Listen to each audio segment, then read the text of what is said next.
Hey guys, Underground Geek here. Man, I just got done reading this comic and I had to talk about it immediately. If you've read any of the other ones, this will make sense. If you hadn't read any of the other ones, it's still going to make sense because that's how comics work.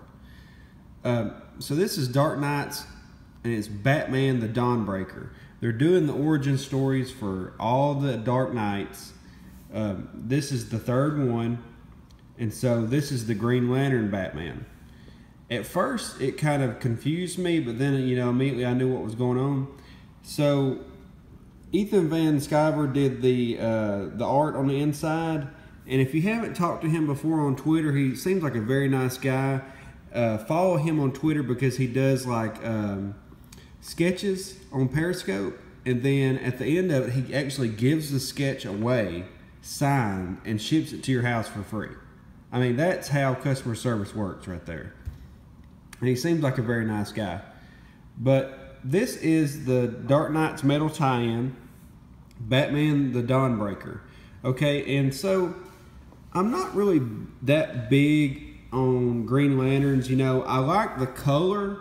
I've always liked the color, but the stories never really kept my attention, except for the latest stories. The ones on the Rebirth cycle, that seemed to really get my attention. And it's not that they're not good, it's just I never read them. I was always more of a Batman, Spawn, Venom, those kind of guys. Ghost Rider. It's not anything against them, it's just I just never really got into it. But when I read this story right here, it really kind of got my attention. To me, it's not the best one that they've done so far, but it was really good. So let's check it out on the inside here. So I haven't read this or haven't watched that movie yet, so tell me if it's any good, but I've been meaning to check it out. So this is Earth 32. This is where this Bruce Wayne is from, Earth 32.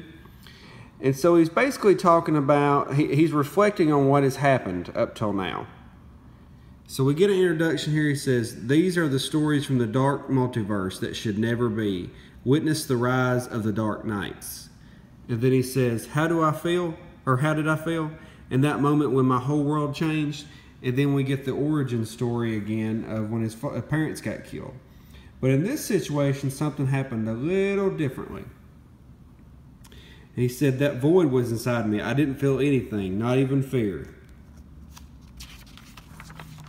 So then, this happens. He gets the ring. It says, "Bruce Wayne, you have the ability to overcome great fear. Welcome to the Green Lantern Corps." And I've never really seen a kid besides Batman Beyond have the Green Lantern ring, so I don't really know how that falls into giving kids the ring. I don't know if they really have the mental capacity to know what a Green Lantern is. But instantly this turned bad for everyone else involved. Because what did he do as soon as he got the ring? He went back and actually attacked the guy who killed his parents and created some kind of construct and killed him brutally. Check that out. Holy crap. So then, what does he do next after he brutally kills the guy? He tries to immediately use the ring to bring his parents back. And for a second I thought, wow, he's going to have some creepy zombie parents like following him around. But it didn't work. He tried it on them and it didn't work. And then he immediately goes off on a spree. And so then we cut back and he's talking again. He said, "I would have traded everything so that I didn't feel so hopeless, so alone," as he's just floating through space there. So then we see him, it's been a little while, and he's talking to Commissioner Gordon. And Commissioner Gordon's having a talk with him about what he's been doing to villains here lately. If you notice, he's been going around Gotham City just kind of offing people. And so he says, "Yeah, you're talking about the Penguin, aren't you?" So then we cut to when he dealt with the Penguin. He says, "Just look up, Jimmy," when he was asking what he did with him. And then we cut to when he's attacking the Penguin's crew. I like how they keep going to darkness here. That's the main thing with this comic, is darkness and void. You know how the Green Lantern's usually about light and willpower? Well, he's about darkness. So it shows him shutting the lights off and then attacking them. Then all that's left is the Penguin. He says, "You're stupid and disgusting, Penguin. You rob and kill in my city, and I'm sick of it." Takes him into space and leaves him there. Now, I didn't really like this. This was a little cheesy because basically what he should have done is just let him float off into space and just left. But then they added the whole thing where meteors come by and like hit him, and I was just thinking of like how that would have had to have gone, what kind of circumstances would have had to happen for that to happen. Because he's not, I don't think he's really making that happen. I think they just came through and exploded him, basically. But he says, like I said, Gordon, just look up. See, there's his spleen in his brains. See, I didn't really like that. They should just floated off and said, just look up, Commissioner Gordon. See that star in the sky? That's him. And, and then, cut to something else. But, whatever. So then, basically, he makes the giant lantern, opens up the power source there.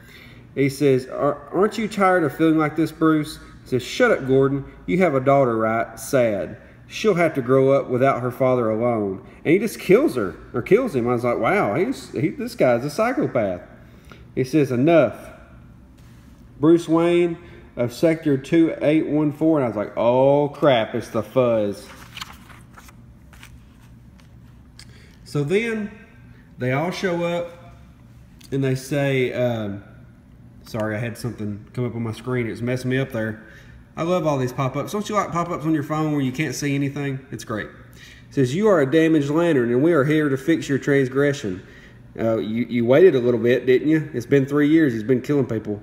You have done the unimaginable and let darkness into your ring. This could pollute the entire Green Lantern Corps. Hand over your ring now. And he says, Ganthet, you are all in a tizzy over this scrawny poozer. Leave him to me. He says, whoa, this is wild. There are a ton of you. But ring, initiating blackout.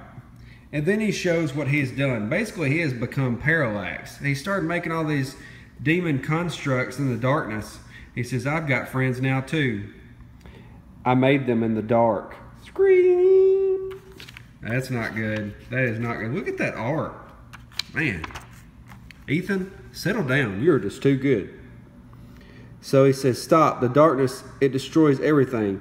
And then he just goes and just plucks his little head off. And I was like, oh, gross. What is it with them and plucking people's heads off in these comics? See, can you imagine the most powerful weapon on my finger and still I felt vulnerable, helpless. I missed them. I couldn't make it anymore, or couldn't take it anymore. I didn't want to be Bruce Wayne. I didn't want to be Green Lantern. Standing in front of a lantern but feeling submerged in shadow. I never left the cave under my mom and dad's house with the darkness and the bats. He says, so I became Batman, the Dawnbreaker. And then he says his oath. He says, with darkness black, I choke the light. No brightest day escapes my sight. I turn the dawn to midnight. Beware my power, Dawnbreaker's might. It was a little bit cheesy, but it still got the point across. So I see what they're doing there. Pretty cool. So then he makes his suit. Basically, the suit kind of reminds me of, you remember that Gods and Monsters where the Batman was like an actual vampire? That's what it kind of reminds me of with the suit. Don't know how I feel about it. So then, when this happens, the multiverse has had enough. At this point, it's trying to correct the damage, just like in the previous issue, so it's destroying this universe. He says, the world began to crumble away. I recognized it immediately. It was the same as the void inside me, the darkness that consumes all light. So then he's just floating. There's nothing he can do at this point. He says, I couldn't even see the stars. Then someone says, nice earth you got here. How's it working out for you?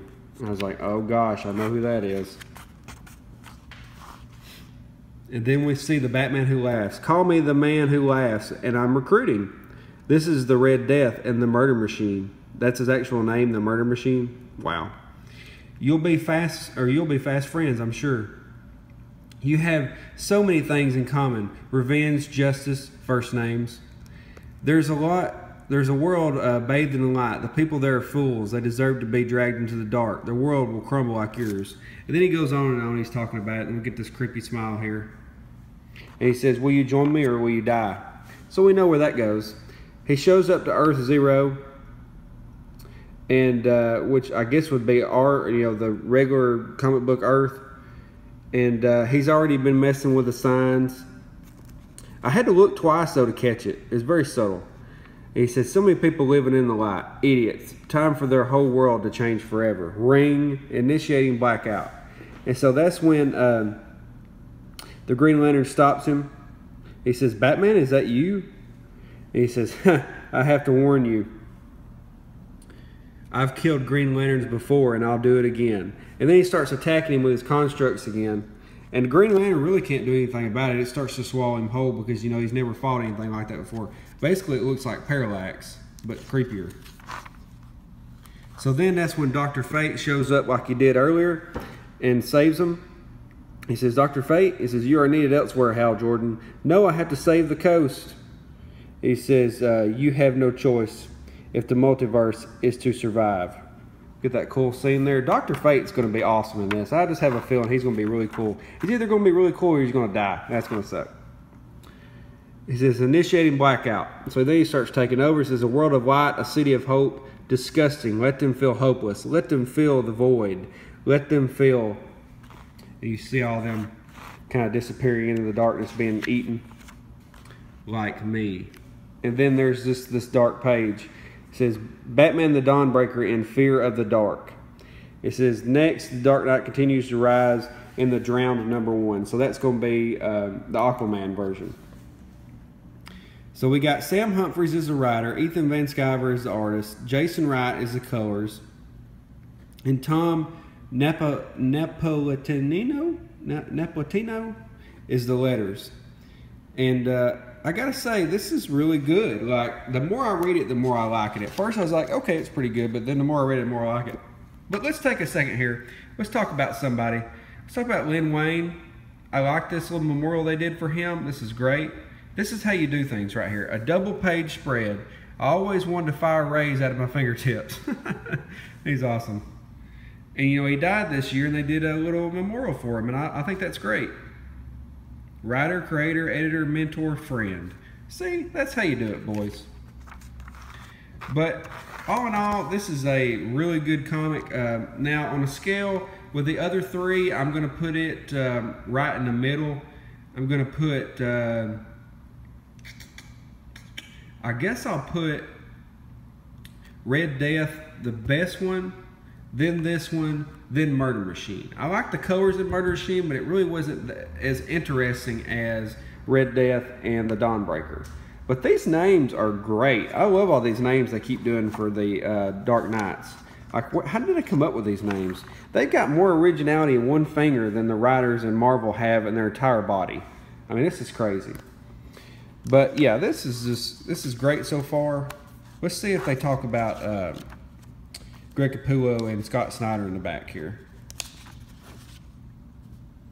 Nope, I don't see them on this one. It's weird. But yeah, check this book out big time. On a scale of 1 to 10, I have to give this comic book probably an 8.5 or 9. Like, I really liked it. It's got a deep story. It's got a beginning, middle, and end. It makes the character the center of the story. It makes him terrifying. And then you get this deep view into his actual, like, his personality. He feels like there's a void because his parents are gone, and it's never going to get fixed. And they're playing off of that. They're playing off of this person's emotions. This is a Batman that never had a chance to become a real Batman. It was corrupted to begin with. And it's a good thing that Hal Jordan got saved because he was not ready for this. Now, he's very powerful though, so I feel like if he had a chance to get ready, it could be very good. Now, I'm going to do Batman the White Knight later on today. I just want to read that, and I really want to look at it and check it out. I can't believe my local comic book store actually had a copy of these comics. Like, I was so surprised. I've really been on them about what to order. Now, they're still doing that pinpoint accuracy. I don't know if you've noticed that with the local comic book stores, but I'll look and they'll have, like, they had one copy of this. Or no, they had 2 copies of this. They had 1 copy left of Superman, 1 copy of Venom. The Legacy cover, they had 2 copies of this. And I was like, oh man, that's crazy, because you'll go to a lot of stores and they'll have like 20 copies of Legacy, and then they've got 2 of this, which my local comic book store didn't even order their regular Legacy copy. But yeah, check this out. Ethan Van Sciver did the inside art. He does a great job. I love this. And not to mention, he's actually nice to people on social media. Cough, cough, Dan Slott. But yeah, definitely check this comic book out. I give it an 8.5 out of 10 on the Underground Geek-O-meter. So definitely check it out. All right, guys, more videos coming today. Have a great day. Bye.